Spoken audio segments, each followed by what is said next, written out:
नमस्कार, स्वागत है आप सभी का डीडी न्यूज के इस खास बुलेटिन एक्सप्रेस 100 में, जहां हम आपके लिए लेकर आते हैं राजनीति, मनोरंजन, देश दुनिया, खेल और व्यापार जगत की सभी बड़ी खबरों को एक्सप्रेस यानी कि फटाफट अंदाज में। आपके साथ मैं हूं संध्या शर्मा। तो देखिए खबरें तेज रफ्तार से। 5 देशों की यात्रा के चौथे चरण में प्रधानमंत्री नरेंद्र मोदी ब्राजील के रियो डी जेनेरियो पहुंच गए हैं। वे 17वें ब्रिक्स शिखर सम्मेलन में हिस्सा लेंगे। इसमें वैश्विक शासन सुधार, जलवायु परिवर्तन चुनौतियों, आर्टिफिशियल इंटेलिजेंस सहित अन्य मुद्दों पर चर्चा होनी है। प्रधानमंत्री नरेंद्र मोदी जब ब्राजील के रियो डी जेनेरियो के होटल पहुंचे तो वहां बड़ी संख्या में मौजूद भारतवंशियों ने उनका भव्य स्वागत किया। इस मौके पर बच्चों से लेकर बुजुर्गों तक की मौजूदगी देखी गई। उन्होंने पीएम मोदी की अगवानी ढोल नगाड़ों के साथ ही नारों से की। कई लोगों ने पीएम मोदी के साथ संवाद भी किया और उनकी एक झलक पाकर खुशी व्यक्त की। गौरतलब है कि ब्राजील में बड़ी संख्या में भारतीय रहते हैं। होटल परिसर में ऑपरेशन सिंदूर पर भारतीय कलाकारों ने एक मनमोहक प्रस्तुति पेश की, जिसकी पीएम मोदी ने सराहना की। प्रधानमंत्री नरेंद्र मोदी की अर्जेंटीना की यात्रा सफल रही। अर्जेंटीना यात्रा की समाप्ति पर प्रधानमंत्री नरेंद्र मोदी ने सोशल मीडिया प्लेटफॉर्म एक्स पर बताया कि अर्जेंटीना की मेरी यात्रा बहुत ही सार्थक रही।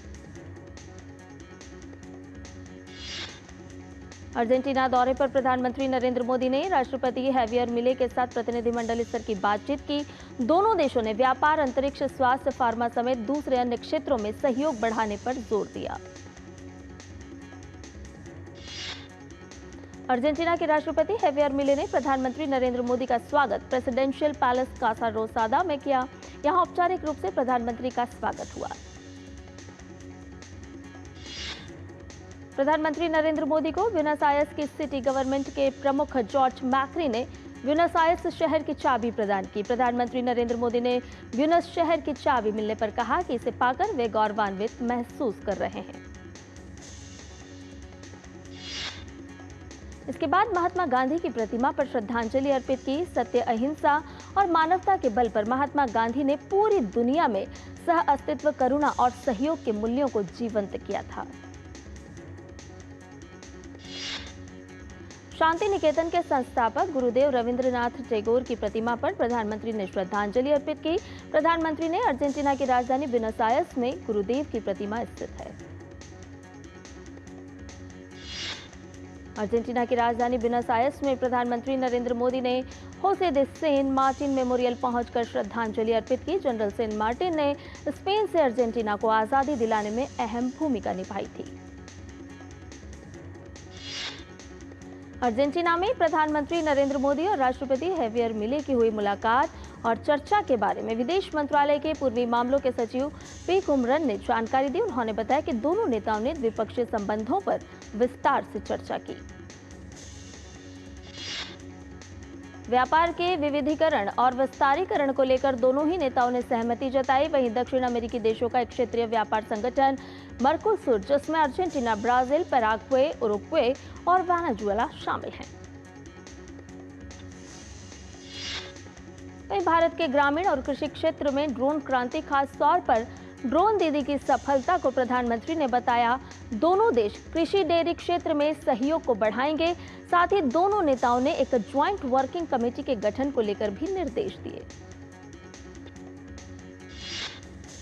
फार्मा स्पेस क्षेत्र में सहयोग बढ़ाने के साथ प्रधानमंत्री और अर्जेंटीना के राष्ट्रपति के बीच ऊर्जा सहयोग बढ़ाने के लिए भी चर्चा हुई। उद्योगों की जरूरतों को देखते हुए दोनों नेताओं ने क्रिटिकल मिनरल को लेकर भी चर्चा की। प्रधानमंत्री नरेंद्र मोदी ने भारत में हुए आर्थिक सुधार, स्टार्टअप, यूपीआई और डिजिटल क्रांति की सफलता को साझा किया। उपराष्ट्रपति जगदीप धनखड़ आज से केरल के 2 दिवसीय दौरे पर रहेंगे। उपराष्ट्रपति कल त्रिशूर जिले में पवित्र गुरुवायूर मंदिर में दर्शन और पूजन अर्चन करेंगे। इसके पश्चात वो कोच्चि स्थित national university of advance legal studies में छात्रों और शिक्षकों के साथ संवाद करेंगे। केंद्रीय गृह एवं सहकारिता मंत्री अमित शाह गुजरात के दौरे पर हैं। अमित शाह सहकारिता मंत्रालय की स्थापना के 4 वर्ष पूर्ण होने पर गुजरात के आणंद में अमूल और एनडीडीबी के विभिन्न कार्यों का लोकार्पण करेंगे। श्यामा प्रसाद मुखर्जी की आज जयंती है। वो एक प्रभावशाली राजनेता, शिक्षाविद और भारतीय जनसंघ के संस्थापक थे। उनका व्यक्तित्व दृढ़ राष्ट्रवादी और शिक्षा के प्रति समर्पित था। पीएम मोदी ने डॉक्टर श्यामा प्रसाद मुखर्जी को श्रद्धांजलि दी और एक्स पर लिखा, देश की आन बान और शान की रक्षा के लिए उन्होंने अपने प्राण न्योछावर कर दिए। प्रधानमंत्री नरेंद्र मोदी ने एक्स पर एक वीडियो भी साझा किया है। पीएम ने लिखा, डॉक्टर श्यामा प्रसाद मुखर्जी के आदर्श और सिद्धांत विकसित और आत्मनिर्भर भारत के निर्माण में बहुमूल्य हैं। डॉक्टर श्यामा प्रसाद मुखर्जी की जयंती पर केंद्रीय मंत्री अश्विनी वैष्णव, दिल्ली की मुख्यमंत्री रेखा गुप्ता, दिल्ली विधानसभा अध्यक्ष विजेंद्र गुप्ता समेत अन्य भाजपा नेताओं ने उन्हें पुष्पांजलि अर्पित की।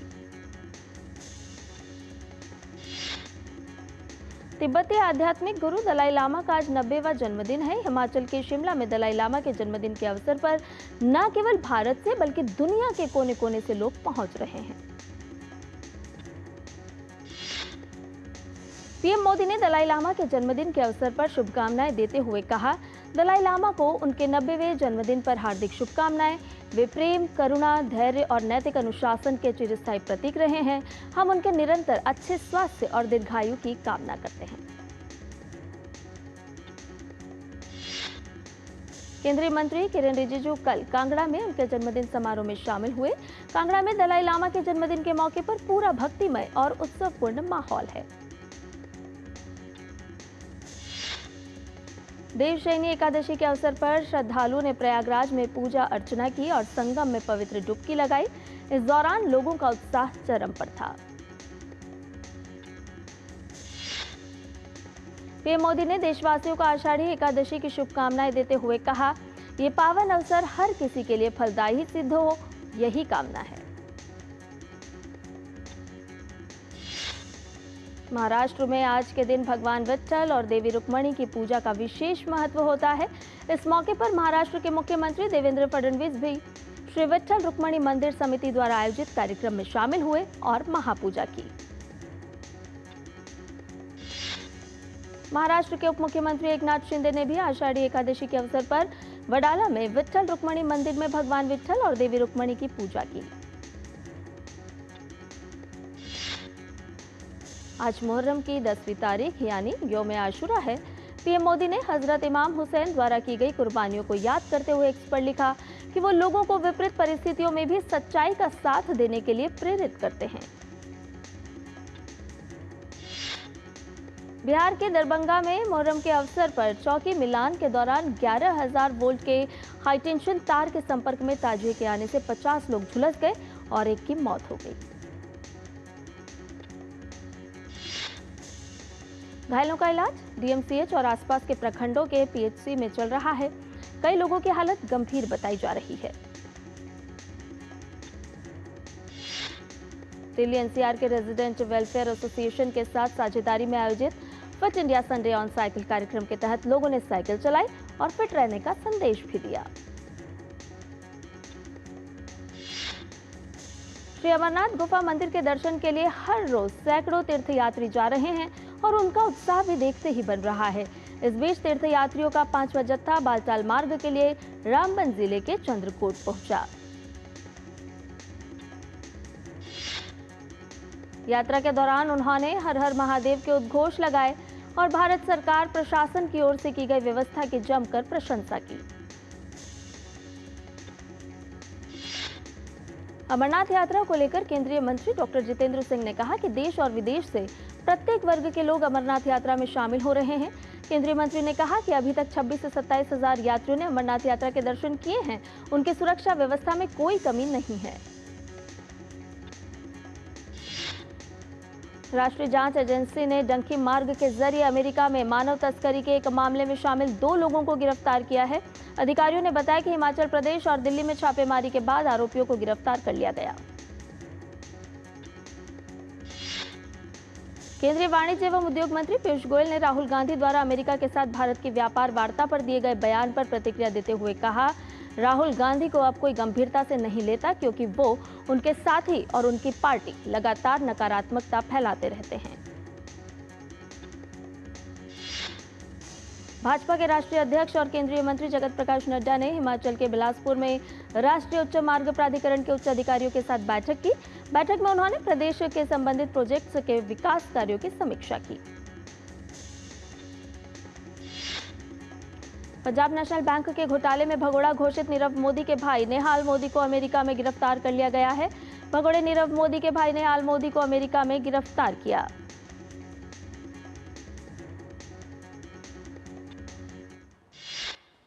फिलहाल रुकने एक छोटे से ब्रेक के लिए जल्द हाजिर होंगे।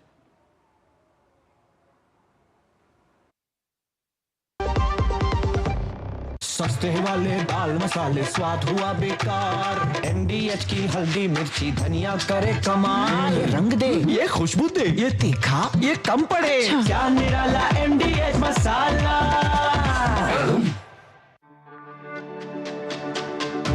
मेरी पसंद, मेरी पसंद, मेरी पसंद, मेरी पसंद,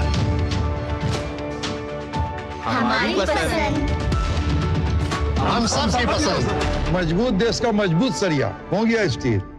टाइम पे खा लेना और प्लीज बाइक धीरे चलाना जी।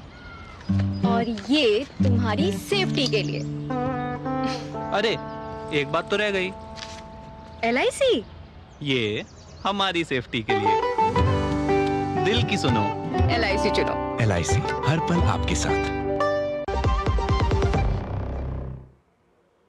और ब्रेक के बाद एक्सप्रेस 100 में आपका एक बार फिर से स्वागत है। आइए बाकी की खबरों को भी जान लेते हैं फटाफट अंदाज में। उत्तर प्रदेश में अवैध धर्मांतरण गिरोह के खिलाफ बड़ी कार्रवाई करते हुए ATS ने इस गिरोह के मुख्य सरगना जलालुद्दीन उर्फ छांगुर बाबा को गिरफ्तार किया है। यूपी पुलिस ने जलालुद्दीन पर 50,000 रुपए का इनाम घोषित किया हुआ था। ADG law and order Amitabh Yash ने कहा, छांगुर बाबा पर विदेशी फंडिंग के जरिए गरीब असहाय युवतियों का ब्रेन वॉश कर इस्लाम धर्म स्वीकार कराने का गंभीर आरोप है। रामचंद्र राव ने आधिकारिक तौर पर तेलंगाना भारतीय जनता पार्टी के अध्यक्ष के रूप में अपना पदभार ग्रहण कर लिया है। हैदराबाद के नामपल्ली में भाजपा के राज्य मुख्यालय में केंद्रीय मंत्री जी किशन रेड्डी ने जिम्मेदारियां राव को सौंपी। केरल के तिरुवनंतपुरम में Shri Uthradom Thirunal academy of medical sciences के 14वें दीक्षांत समारोह का आयोजन किया गया। केंद्रीय राज्य मंत्री डॉक्टर एल मुरुगन ने बतौर मुख्य अतिथि हिस्सा लिया। केंद्रीय मंत्री ने कार्यक्रम को संबोधित करते हुए कहा कि दक्षिण भारत चिकित्सा पर्यटन और हिल इन इंडिया का केंद्र बन रहा है। विदेशों से कई लोग चिकित्सा पर्यटन के तहत चेन्नई, कोयम्बटूर, कोच्चि और बेंगलुरु पहुंच रहे हैं। केंद्रीय स्वास्थ्य मंत्रालय केरल में निपाह वायरस के मामले को देखते हुए केंद्रीय टीम भेजने पर विचार कर रहा है। केरल में निपाह वायरस के 2 मामलों के आने के बाद राज्य कंट्रोल रूम को सक्रिय कर दिया गया है। केरल के 3 जिलों पलक्कड़, मलप्पुरम और कोझिकोड जिलों में निगरानी बढ़ा दी गई है और अब तक 300 से ज्यादा संपर्कों की पहचान की गई है। पुरी में भगवान जगन्नाथ की बहुड़ा यात्रा की तरह दिल्ली में भी शनिवार को बहुड़ा यात्रा को बड़ी धूमधाम से मनाया गया। दिल्ली में हजारों की संख्या में श्रद्धालुओं ने इस कार्यक्रम में भाग लिया। जम्मू कश्मीर में लगातार बारिश के कारण राजौरी में सक्टो और धरहाली नदियों में जलस्तर बढ़ गया है। वहीं श्रीनगर के कई हिस्सों में बारिश होने से मौसम सुहावना हो गया है। केंद्रीय वित्त मंत्री निर्मला सीतारमण ने ब्राजील के रियो डी जेनेरियो में ब्रिक्स वित्त मंत्रियों और केंद्रीय बैंक गवर्नरों की बैठक से इतर रूस के वित्त मंत्री से मुलाकात की। दोनों नेताओं ने भारत रूस के दीर्घकालिक साझेदारी पर चर्चा की। दोनों पक्षों ने वित्तीय क्षेत्र में सहयोग के साथ साथ द्विपक्षीय सहयोग के मुद्दे पर भी चर्चा की। साथ ही निर्मला सीतारमण ने पहलगाम आतंकी हमले के बाद राष्ट्रपति व्लादिमीर पुतिन द्वारा दिए गए समर्थन के लिए आभार भी व्यक्त किया। केंद्रीय वित्त मंत्री निर्मला सीतारमण ने ब्राजील के वित्त मंत्री से भी मुलाकात की। दोनों नेताओं ने ग्लोबल साउथ की आवाज को बुलंद करने और क्षेत्रीय और वैश्विक मंचों में आपसी हितों के मुद्दों पर चर्चा की। वित्त मंत्री निर्मला सीतारमण ने कहा कि भारत ब्राजील द्वारा निर्धारित एजेंडे और प्राथमिकताओं का समर्थन करता है। उन्होंने आशा जताते हुए कहा कि जनवरी 2026 में भारत जब इसकी अध्यक्षता संभालेगा तो लक्ष्य उन्मुख सहयोग को आगे बढ़ाया जाएगा। केंद्रीय मंत्री पीयूष गोयल ने कर्नाटक की राजधानी बेंगलुरु में आयोजित आईआईटी मद्रास एल्यूमिनी मीट संगम को संबोधित करते हुए प्रधानमंत्री नरेंद्र मोदी के विकसित भारत के सपने और 5 उपकरणों को लेकर विस्तार से बात की। मंत्री पीयूष गोयल ने कहा कि आज भारत दुनिया की चौथी सबसे बड़ी अर्थव्यवस्था बन चुका है और अगर यही रफ्तार बनी रही तो 2027 तक हम तीसरी सबसे बड़ी अर्थव्यवस्था बन सकते हैं। केंद्रीय मंत्री पीयूष गोयल ने एक्स पर साझा करते हुए एक वीडियो भी दिया और बताया कि भारत अपनी युवा आबादी, लागत, प्रभावी R&D इकोसिस्टम और दूरदर्शी नीतियों के कारण टेक्नोलॉजी और इनोवेशन में ग्लोबल लीडर के रूप में उभर रहा है। रेल मंत्रालय के तहत सार्वजनिक क्षेत्र के उपक्रम रेल विकास निगम लिमिटेड ने दक्षिण मध्य रेलवे के साथ 143.3 करोड़ रुपए के नए कॉन्ट्रैक्ट के लिए लेटर ऑफ एग्रीमेंट पर हस्ताक्षर किए। RVNL ने अपनी फाइलिंग में कहा कि ये प्रोजेक्ट 24 महीने की अवधि में पूरा किया जाएगा और इसमें 143.3 करोड़ रुपए की लागत में लागू कर शामिल है। विश्व बैंक की एक रिपोर्ट के अनुसार भारत का गिनी इंडेक्स अब 25.5 पर पहुंच गया है, जो इसे स्लोवाक गणराज्य स्लोवेनिया और बेलारूस के बाद दुनिया का चौथा सबसे समान देश बनाता है। रिपोर्ट के अनुसार पिछले एक दशक में 17.1 करोड़ भारतीयों को अत्यधिक गरीबी से बाहर निकाला गया है। केंद्र सरकार ने सड़क सुरक्षा की दिशा में एक बड़ा कदम उठाते हुए देश भर के उपभोक्ताओं से अपील की कि वे केवल भारतीय मानक ब्यूरो द्वारा सर्टिफाइड हेलमेट का ही इस्तेमाल करें। दिल्ली में एक अभियान में 9 निर्माताओं से 2500 से अधिक गैर अनुपालन वाले हेलमेट हुए जब्त। 17 खुदरा और सड़क किनारे के स्थानों पर इसी तरह की कार्रवाई के कारण लगभग 500 घटिया हेलमेट जब्त किए गए, जिसके खिलाफ कानूनी कार्रवाई चल रही है। केंद्र सरकार ने वाहन चालकों को बड़ी राहत देते हुए राष्ट्रीय राजमार्गों के कुछ हिस्सों पर टोल रेट्स में 50% तक की कमी की है। इन हिस्सों में सुरंग, पुल, फ्लाईओवर और एलिवेटेड रोड जैसे स्ट्रक्चर शामिल हैं। केंद्रीय नागरिक उड्डयन मंत्री राममोहन नायडू ने कहा कि हर 40 दिन में एक नए हवाई अड्डे के साथ देश में मात्र 10 वर्षों में 88 नए हवाई अड्डे बने हैं और हर घंटे 60 अतिरिक्त उड़ानें जुड़ी है। सेबी के चेयरमैन तुहिन कांत पांडे ने स्पष्ट किया कि बाजार में हेरफेर बर्दाश्त नहीं किया जाएगा। उन्होंने कहा कि नियामक और शेयर बाजार स्तर पर निगरानी बढ़ा दी गई है। मद्रास हाईकोर्ट ने एक अहम फैसला सुनाते हुए कहा कि विदेशों से आयुर्वेदिक दवाएं या उत्पाद भारत में मंगवाने के लिए आयात लाइसेंस लेना अनिवार्य होगा। APSEZ ने ग्रीन इंफ्रास्ट्रक्चर के क्षेत्र में एक महत्वपूर्ण कदम उठाते हुए हजीरा बंदरगाह पर दुनिया की पहली स्टील स्लैग रोड का उद्घाटन किया। ये भारत की तीसरी स्टील स्लैग रोड है, लेकिन वैश्विक स्तर पर किसी निजी बंदरगाह के अंदर निर्मित पहली सड़क है, जो भारत और APSEZ को सस्टेनेबल समुद्री इंफ्रास्ट्रक्चर के मामले में सबसे आगे रखती है।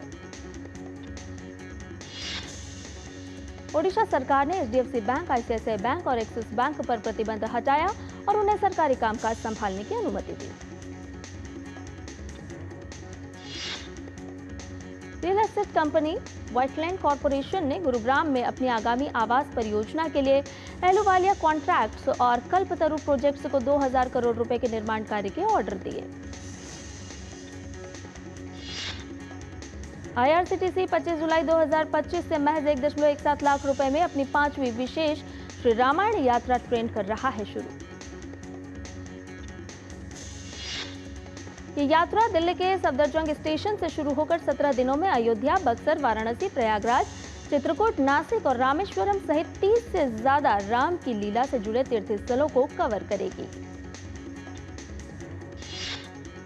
NCH की मदद से पिछले 2 महीनों में ई-कॉमर्स कंपनियों और अन्य खुदरा विक्रेताओं से 7.14 करोड़ का रिफंड मिला। हेल्पलाइन के जरिए रिफंड दावों से जुड़ी 15,426 उपभोक्ता शिकायतों का समाधान हुआ। अमेरिका के सेंट्रल टेक्सास में भारी बारिश के कारण आई भीषण बाढ़ से 43 लोगों की मौत हो गई है, जिसमें 15 बच्चे भी शामिल। अधिकारियों ने कहा कि बाढ़ से कई लोग लापता हो गए हैं। नावों और हेलीकॉप्टरों की मदद से खोज और बचाव अभियान चलाया जा रहा है। वहीं टेक्सास के गवर्नर ने कहा कि बाढ़ से निपटने के लिए सभी उपलब्ध संसाधनों का इस्तेमाल किया जा रहा है। उन्होंने कहा कि हमारी प्राथमिकता लोगों की जान बचाना है। इसके अलावा नेशनल वेदर सर्विस ने फ्लैश फ्लड की चेतावनी दी है। दिग्गज उद्योगपति और सोशल मीडिया प्लेटफॉर्म एक्स के मालिक एलन मस्क ने एक बड़ा राजनीतिक ऐलान करते हुए अमेरिका पार्टी नाम से एक नई राजनीतिक पार्टी की स्थापना की घोषणा की। एलन मस्क का दावा है कि यह पार्टी अमेरिकी जनता को दो पार्टी सिस्टम से छुटकारा दिलाने और खोई हुई आजादी वापस दिलाने के लिए बनाई गई है। मस्क ने कहा कि अमेरिका पार्टी की शुरुआत में 2 से 3 सीनेट सीटों और 8 से 10 हाउस डिस्ट्रिक्ट्स पर फोकस रहेगा। इसका मकसद कांग्रेस में ताकत के संतुलन को बदलना है, क्योंकि मौजूदा समय में अमेरिकी संसद में मतों का अंतर बहुत कम है। विश्व बैंक, यूएनडीपी और यूक्रेनी सरकार के अनुसार रूस यूक्रेन युद्ध में अब तक दोनों पक्षों का 70% से ज्यादा सार्वजनिक बुनियादी ढांचा नष्ट हुआ। ब्रिटेन के लैमी ने सीरिया के अल-शरा से दमिश्क में की मुलाकात। ब्रिटेन ने कहा कि वो सीरिया के साथ राजनयिक संबंधों को फिर से स्थापित कर रहा है। मिस्र के क्षेत्रीय रिंग रोड पर तेज गति से चल रहे वाहन के कारण हुई दुर्घटना में 9 लोगों की मौत, 11 लोग हुए घायल।